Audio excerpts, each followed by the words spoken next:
ஒரு ராஜா இருந்தாங்களாமா. அந்த ராஜா எல்லா மக்களையும் நல்லா பார்த்துட்டு இருந்தாங்களாமா. அவருக்கு ஒரு மன உளைச்சல். அவருக்கு எந்த ஒரு குழந்தை செல்வமும் இல்லையாமா.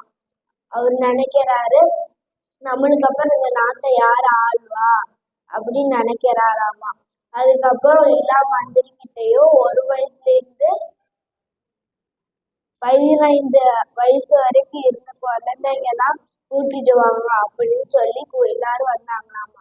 வந்துட்டு ராஜா எல்லாத்துட்டையும் எல்லாத்துட்டையும் ஒரு ஒரு விதை கொடுத்தாங்களாமா. அது ராஜா சொல்றாரு, எல்லாரும் ஒரு ஜாடியில வச்சு செழிப்பான மண்ணை போட்டு வளர்த்துங்க, வளர்த்திட்டு கொண்டு வாங்க, எல்லாரும் எப்படி வளர்த்திருக்கீங்கன்னு பார்த்து அவங்களுக்கு ஒரு பரிசு தரேன் அப்படின்னு சொன்னாங்களாமா. எல்லாரும் டெய்லியும் தண்ணி ஊத்தி வளர்த்துனாங்க, வளரலையாமா.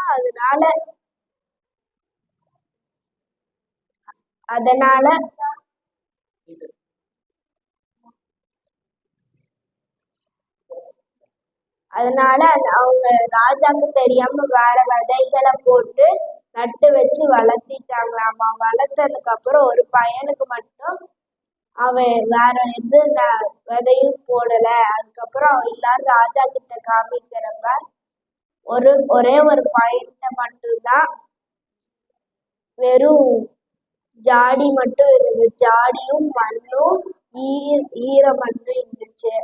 அதனால இந்த ராஜா சோகமா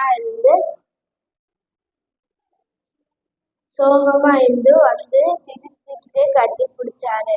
அதுக்கப்புறம் நீதான் எனக்கு அப்புறம் ராஜா. அப்புறம் அந்த குழந்தைங்களாம் கேக்குறாங்களாமா, அவன் வளர்த்தவே இல்லை, நாங்க தானே வளர்த்திருக்கோம் அப்படின்னு சொல்றாங்களாமா.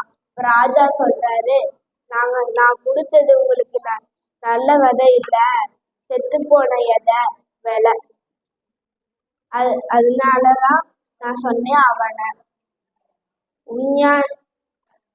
இதுக்கான குறள் வாய்மை எனப்படுவது யாது எனின் யாதொன்றும் தீமை இல்லாத சொலல். இதுல இருந்து நம்ம என்ன தெரிஞ்சுக்கிறோமா, நம்ம எப்பவுமே நேர்மையா இருக்கணும், பொய் சொல்லக்கூடாது. நன்றி, வணக்கம்.